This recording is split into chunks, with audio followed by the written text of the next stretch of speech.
بسم اللہ الرحمن الرحیم۔ سودی نظام آج کل ہمارے اندر بہت زیادہ رائج ہے، بہت زیادہ پایا جاتے ہیں۔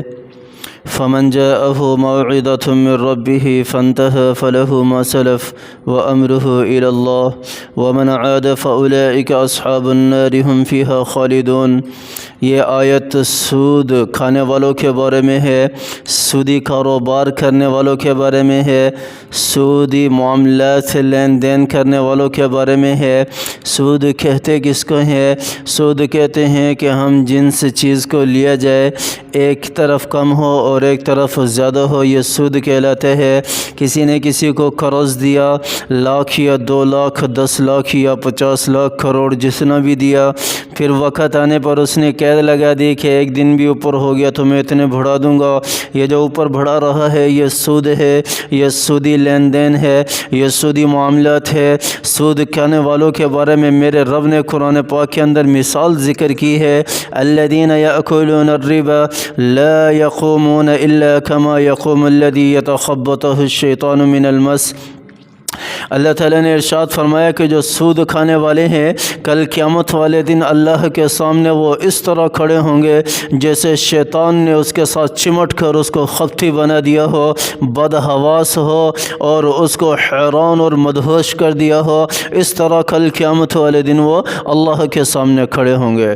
لیکن میرے رب نے ارشاد فرمایا، لیکن جس کو پتہ نہیں ہے، جس کو پتہ نہیں ہے کہ سودی لین دین کون سا کہلاتا ہے، اپنے علماء سے رابطہ کریں، اپنے علماء سے پوچھا کریں اپنے بزنس کے حوالے سے، کہیں ہم سود تو نہیں کھا رہے۔ پھر میرے رب نے رعایت رکھی، فمن جاءه موعظة من ربه فانتهى فله ما سلف، اور جس کے پاس نصیحت آ گئی، ہاں یہ سودی لین دین ہے اس کو چھوڑ دو، اس کے بعد بھی اگر وہ نہیں چھوڑتا تو میرا رب کہہ رہا ہے کہ ایسے لوگ آگ والے ہیں اور ہمیشہ ہمیشہ جہنم میں رہیں گے، اگرچہ وہ ایمان والے ہی کیوں نہ ہو، اگرچہ وہ ایمان والے ہی کیوں نہ ہو۔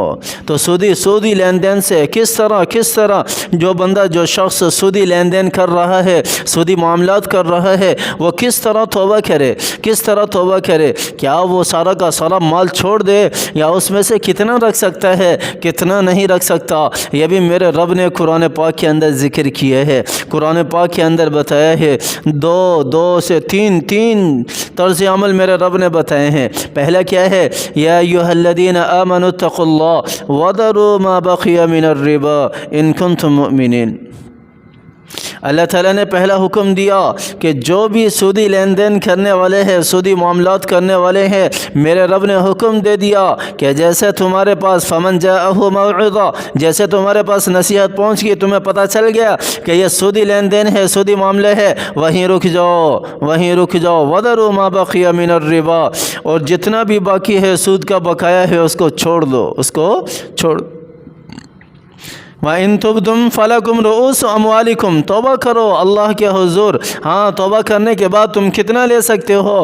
ظاہر سی بات ہے، مال و دولت کسی کو دیا ہے تو جتنا اصل دیا ہے اتنا ہی لے سکتے ہو۔ فَلَكُمْ رُؤُوسُ أَمْوَالِكُمْ کا مطلب ہے جو تمہارا اصل مال ہے صرف تم وہی لے سکتے ہو، اس سے زیادہ نہیں لے سکتے، تیسرا طرز عمل اللہ تعالیٰ نے بتایا ہے، وَأَن تَصَدَّقُوا خَيْرٌ لَكُمْ إِن كُنتُمْ تَعْلَمُونَ، اور اگر تم معاف کر دو، درگزر کر دو، بالکل چھوڑ دو، اپنے آپ کو بالکل ہی نکال لو، نہ تم اصل لے رہے ہو، نہ سود لے رہے ہو، کچھ بھی نہیں لے رہے، اپنے آپ کو نکال لو، سائڈ پہ کر لو، بالکل اس دلدل سے نکال کے معاف کر دو سب کو۔ خیرٌ، میرا رب کہہ رہا ہے کہ یہ تمہارے لیے بہت بہتر ہے، دنیا کے اندر بھی اور آخرت کے اندر بھی، آج کل ہمارے ہر مسلمان جو ہے وہ سیونگ اکاؤنٹ کھول کے بیٹھا ہوا ہے، بینکوں کے اندر سیونگ اکاؤنٹ، یہ سیونگ اکاؤنٹ یہ سودی لین دین ہے، سودی کاروبار ہے، اس کے اندر سود ہے۔ آپ پیسے رکھتے ہو، آپ کو پیسے کے عوض میں وہ پیسے بڑھا کر دیتے ہیں، یہ سودی لین دین ہے۔ ضرورت ہے بینک میں اکاؤنٹ کھلوانے کی، کرنٹ اکاؤنٹ کھلوائیں، کیوں نہیں کھلواتے؟ اسی لیے کھلواتے ہیں نا سیونگ اکاؤنٹ۔ 10 لاکھ رکھیں گے تو سال میں کم از کم 50,000 تو مل ہی جائیں گے نا، بغیر کسی عوض کے. یہ 50,000 کیا ہے؟ یہ سود ہے، سود ہے، سود ہے. اللہ تعالیٰ کی ذات ہماری حفاظت فرمائے. اللہ تعالیٰ ہمیں توبہ کرنے کی توفیق عطا فرمائے. اللہ تعالیٰ ہمیں حلال کمانے کی توفیق عطا فرمائے، حرام سے بچنے کی توفیق عطا فرمائے. آمین ثم آمین. وآخر دعوانا ان الحمد للہ رب العالمین.